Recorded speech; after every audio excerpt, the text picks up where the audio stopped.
नमस्कार दोस्तों, गार्डन ज्ञान चैनल में आप सभी का स्वागत करता हूं। आज भीष्मा जी के यहाँ से और एक वीडियो बनाएंगे और बहुत सारा क्वेरी और कमेंट्स भी है। तो अभी डोरबंसी से पहले कैसे केयर करना चाहिए और अभी गुलाब का देखभाल कैसे करना चाहिए ताकि वो डायबैक ना करे, इसके बारे में जानेंगे। और अभी देखिए भीष्मा जी के यहाँ फूल भी लगा हुआ है बहुत सारा, और प्लांट का हाइट भी देखिए बहुत ऊपर आ गया है। तो अभी ये फूल सब रखेंगे या काटेंगे, नया ब्रांच को कैसे ट्रीट करेंगे और कौन सा ब्रांच में फूल आता है, नया ब्रांच में फूल आता है कि नहीं, इस बारे में जानकारी होगा। तो वीडियो बहुत ही इंफॉर्मेटिव होने वाला है, तो चैनल को सब्सक्राइब और वीडियो को लाइक करना मत भूलिएगा। आप लोग वीडियो तो देखते हैं, व्यू बहुत जाता है, लेकिन कमेंट भी नहीं करते हैं, कमेंट कीजिएगा। तो डायरेक्ट मिलते हैं भीष्मा जी से और जानते हैं गुलाब का क्या। भीष्मा जी नमस्कार। आज तो सैटरडे है, फिर छुट्टी मिल गया। जी तो आज बहुत सारा क्वेरी और कमेंट है। जी पिछले वीडियो में आप बता दिए स्टोरेज के बारे में, जी तो अभी बहुत सारे लोग समझ में नहीं आ रहा है उनको कि स्टोरेज क्या होता है जी और स्टोरेज कैसे बढ़ाना है, इसके बारे में भी अगर बता देंगे तो बहुत अच्छा होगा। जी बताएंगे। अगले वीडियो जो किए थे हम लोग हम्म, 3 पार्ट करके, हम्म, उसमें बहुत कमेंट आया था स्टोरेज क्या है, बाकी सब जो जिसको जो जानकारी नहीं है हम्म, वो तो पूछेंगे ना। हम्म, नहीं पूछेंगे तो फिर हम लोग खाली बोलते रहेंगे तो क्या फायदा है। हम्म, पूछ कर देखिए। डिस्कशन होना चाहिए। हाँ हाँ, प्लांट का स्टोरेज बोलने से देखिए, जो स्टेम में ही उसका खाना स्टोर करके रखता है। हम्म, हम लोग बोलेंगे कि जो न्यूट्रिशन एनपीके देते हैं कि माइक्रो न्यूट्रिएंट्स देते हैं, वो स्टोरेज नहीं होता है, हम्म, वो स्टोरेज क्रिएट करता है। हम्म, जैसे देखिए, स्टोरेज बोलने से हम लोग मैं एकदम बिगिनर जो है, प्लांट के बारे में ज़्यादा जानता नहीं है। एक बीज पकड़ लीजिए किसी भी प्लांट का, तो जब वो जर्मिनेट होता है और पत्ता निकलता है, उसका तो कुछ रहता नहीं है, रूट भी नहीं रहता है हम्म, कि पत्ता भी नहीं रहता है। वो कहाँ से बढ़ पाता है? हम्म, वो बीज में खाना स्टोरेज होके रहता है, उसको लेके वो बढ़ता है। दो पत्ता खुलता है। हाँ, दो पत्ता खुलता है। दो पत्ता खुलने से क्या होता है, उसका स्टोरेज भी खाली हो जाता है। हम्म, जब पत्ता फिर निकलता है, उसमें फिर फोटोसिंथेसिस करके हम्म, एमिनो एसिड होगा, ग्लूकोज क्रिएट करेगा और फिर स्टोरेज बढ़ते जाएगा। ये एक साइकिल जैसा है। हम्म, तो स्टोरेज कंजप्शन करते जाएगा, स्टोरेज बढ़ते जाएगा, और फिर आगे स्टोरेज रूट से खाना लेगा। खाना स्टोरेज क्रिएट होते जाएगा, हम्म, स्टोरेज खत्म होते जाएगा। हम्म, हम्म, जैसे ओनियन, हम्म, ओनियन देखिए, हम लोग जब घर में भी रख देते हैं, उसका पत्ता निकल जाता है। हम्म, वो कहाँ से लाता हम्म, है? स्टोर होके रहता है ओनियन में। जितना कंद वर्गीय फसल है, हम्म, सब नीचे स्टोर करके रखता है खाना। आलू में पराठों, भी आ जाता है, नया आलू सूट में भी सेम होता है। सूट आ जाता है। हाँ, और दूसरा जो जिसमें फ्रूट होता है, फूल होता है, वो सब उस उधर कन्वर्ट कर देता है, उधर ये कर देता है, ट्रांसफर कर देता है। देखिए, जैसा पंपकिन, हम्म, आपका प्लांट सूख जाएगा, हम्म, पूरा मर जाएगा, लेकिन पंपकिन सूखेगा नहीं। हम्म, क्यों? उसका स्टोरेज वहाँ ट्रांसफर करके रख देता है। हम्म, मक्का जैसा हो गया, वो सब ऐसा ही होता है। फ्रूट में खाना स्टोर करके रखता है, उसके बाद वो रिप्रोडक्टिव ग्रोथ में भी वो उसका बीज क्रिएट करके लेता है। लेकिन हम लोग का जो गुलाब है, गुलाब तो उसमें कुछ किस्म बीज बनता है, वो बात अलग है। लेकिन जो स्टोरेज उसमें ख़त्म करता है, वो फ्लावर के लिए ज़्यादा यूज करता है। हम्म, और इसका स्टोरेज कहाँ रहता है? ये स्टेम में रहता है। हम्म, आप अंदाज करके देखिएगा, जो जितना मोटा स्टेम से सूट निकलेगा, उसका सूट उतना थिकनेस होगा। हम्म, क्योंकि जितना ज़्यादा स्टोरेज रहेगा, उसी हिसाब से उस मतलब स्टेम निकाल पाएगा। अच्छा, तो ये तो गया स्टोरेज के बारे जी में, जी, उसको बढ़ाना कैसे? देखिए, बढ़ाना मतलब पौधा खाना कैसे तैयार करता है।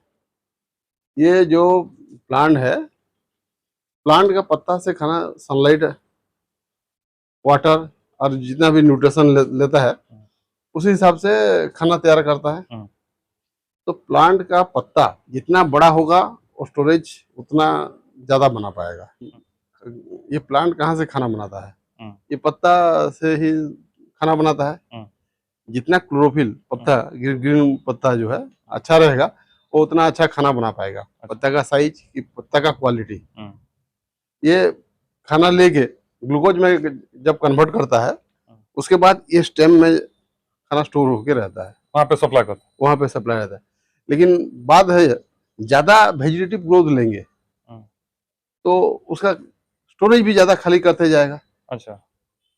तो वेजिटेटिव ग्रोथ को भी कंट्रोल करके, जैसा पकड़ लीजिए एक एक जमीन में प्लांट बहुत तेज से ग्रोथ कर जाता है, हम्म, लेकिन आउटपुट जो होता है फूल फल एकदम छोटा होता है, हम्म, कि वो वेजिटेटिव ग्रोथ में उसका खाना कंजम्पशन कर देता है। हम्म, उसको उसके लिए और मैंने अगले रिप्रोडक्टिव स्टेज के लिए खाना नहीं पाता। फूल के फल के लिए उसके पास और खाना बचता नहीं है, हाँ। तो उसमें नहीं होता। लेकिन हम लोग जो सिंडर में गुलाब की ये पॉट कल्चर में करते हैं, वो उतना ज्यादा ग्रोथ तो नहीं होगा। तो कुछ कुछ लोग क्या करते हैं, जिब्रेलिक एसिड दे देते हैं, प्लांट ग्रोथ करता है बोल के। हम्म, उसमें क्या होता है, इंटरनोट बड़ा बड़ा हो जाता है और प्लांट बहुत ग्रोथ हो जाता है, लेकिन आउटपुट नहीं होता है, हम्म, तो कुछ फायदा नहीं है। तो इसमें नाइट्रोजन ज्यादा नहीं देके, नाइट्रोजन थोड़ा दबा के देके, जब रिप्रोडक्टिव ग्रोथ के टाइम में बोल रहा हूँ, बाकी टाइम तो वेजिटेटिव ग्रोथ जब लेंगे तो लेंगे, उसको इंटरनोट छोटा करके, उसका जो स्टेम है उसको मोटा करके रखना है, जैसे आगे विंटर में फ्लावर अच्छा आ पाएगा। तो ये स्टोरेज बढ़ाना कैसे, क्या क्या डालना चाहिए? देखिए, स्टोरेज बढ़ाने के लिए अभी मेरा देखिए, जो मैं सोचा था गड़बड़ होगा, लेकिन उस जो भी हुआ है उसके उसको कैसे फायदा मैं लेके जाऊंगा।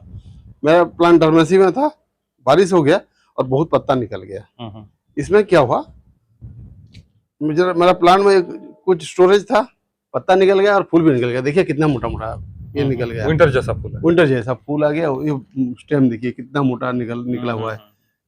तो इसमें क्या होगा, स्टोरेज खाली हो गया मेरा। तो फिर पत्ता आया है तो मैं स्टोरेज बढ़ाऊंगा ये सब लेके। तो पत्ता को अच्छा रखने के लिए मैं तो अभी एनपीके ज्यादा नहीं दे रहा हूँ, नहीं दे रहा हूँ लगभग। एनपीके देने से मैंने अभी डोरमेंसी है, थोड़ा कंट्रोल करके देना चाहिए, फिर और बढ़ा के कुछ फायदा नहीं है।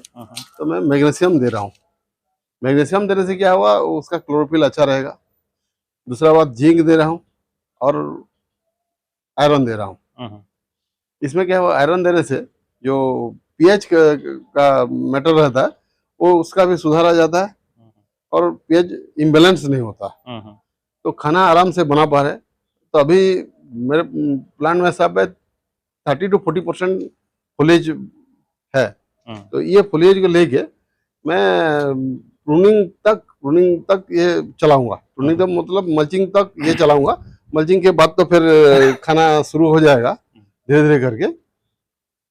तब तक इसमें जितना हो पाएगा मैग्नीशियम, आयरन, जिंक दे के वो प्लांट का। हफ्ते में कितना बार देना चाहिए?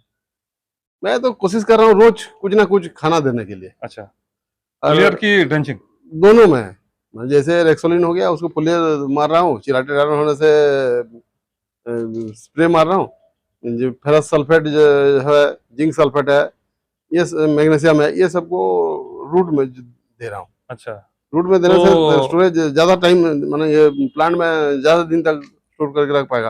फोलियर भी दे रहे हैं और हाँ, पत्ता में देने से इमीडिएट इफेक्ट आएगा। अच्छा, तो विस्मा जी देखिए, और एक बात मैं स्टोरेज का बता रहा हूँ। हम लोग मैंने गुलाब के बारे में नहीं, बाकी सब प्लांट में भी कुछ विटामिन देते हैं, हार्मोन जैसे, माने एकदम फटाफट बढ़ जाएगा बोल के। ये एनपीके देते हैं, ये प्लांट फटाफट बढ़ जाएगा और इमीडिएट फूल आएगा बोल के। तो 1 ग्राम हार्मोन देते हैं हम लोग। 1 ग्राम में 10 लीटर 15 लीटर में काम करता है। जिब्रेलिक एसिड एक आता है, 1 ग्राम का कॉस्ट अराउंड 100 रुपीज। वो 15 लीटर पानी में काम करता है। ज्यादा कितना पौधे में डालते हैं? 15 लीटर में चलता है, तो वो 15 लीटर पानी में स्प्रे मारते हैं। अच्छा, मेरा कहने का मतलब, 1 ग्राम में ऐसा क्या होता है जो प्लांट को एकदम फटाफट ग्रोथ ले लेता है। तो हार्मोन जो भी है वो प्लांट को डायरेक्शन देता है कि चलो तुम बढ़ो। तो बढ़ेगा कहाँ से? अगर प्लांट में स्टोरेज जो होता है उतना ही बढ़ेगा। अब प्लांट में एकदम स्टोरेज कुछ नहीं होगा, आप जितना भी हार्मोन मारो कुछ होने वाला नहीं है। आप जितना भी एनपीके डालो कुछ होने वाला नहीं है। तो धीरे धीरे प्लांट को जितना मोटा करके रख पाएंगे, गुलाब का बात, उतना स्टेम मोटा होगा, मोटा होने से स्टोरेज बढ़ेगा, और जिस टाइम डोरमेंसी ब्रेक करेंगे और उसके बाद जो फीडिंग देंगे फ्लावरिंग के लिए बिफोर प्रूनिंग, वो स्टोरेज अच्छा होकर रहेगा। बहुत इंपॉर्टेंट है, बहुत इंपॉर्टेंट है। स्टोरेज होने से आप काटेंगे तो फटाफट फटाफट निकलेगा, उस ब्लाइंड शूट नहीं है ब्लाइंड शूट नहीं आएगा, और फटाफट से ब्रांच हाँ। भी बड़ा होगा। और उस टाइम देखिए, जिस प्रूनिंग करने के बाद 8-10 दिन कुछ नहीं दे पाते हैं, पता नहीं निकलने से क्या देंगे, हाँ, तो उस टाइम कहाँ से अच्छा सूट निकलेगा। पहले से खिलाते हैं। हाँ, तो ये डोरमेंसी के टाइम और बिफोर प्रूनिंग जो भी है, उसको अच्छा खिला के प्लांट को हेल्दी करके रखेंगे, बिल्कुल, तब जाके काटेंगे तो अच्छा नोट, मतलब मोटा मोटा नोट निकलेगा और मोटा मोटा स्टेम निकलेगा, तब जाके फूल मिलेगा। एकदम पतला पतला से कहाँ होगा। हाँ, मेरा 2 साल पहले का बात बोल रहा हूँ, एक पौधा में मैं गिन नहीं पाया, इतना सूट निकला था। बहुत बड़ा पौधा भी नहीं था, तो मैं सोचा इतना सूट, इतना आँख खुला हुआ है, तो इसमें 200-250 फूल आ जाएगा। लेकिन फूल आने के टाइम 15 की 20 आया, बाकी सब ब्लाइंड में कन्वर्ट हो गया। अच्छा, उसमें क्या होता है, पता नहीं होने से खाना नहीं दे पाएंगे, और पत्ता निकलते निकलते कितना खाना देंगे इमीडिएट, और कितना चार्ज करेंगे उसको, वो कहाँ से माने खाना खा के इतना फटाफट फूल में कन्वर्ट हो पाएगा। बिल्कुल, बहुत इंपॉर्टेंट पॉइंट बताया इसमें। इसीलिए अभी देखिए, ये सब मतलब किसी को करने के लिए नहीं बोल रहा हूँ मैं। 5 साल हो गया सिंडर में गुलाब उगाने के बाद, मैं जो एक साल में एक छोटा बात मेरा दिमाग में घुसता है, तो जो मेरा एक्सपीरियंस है वही शेयर कर रहा हूँ।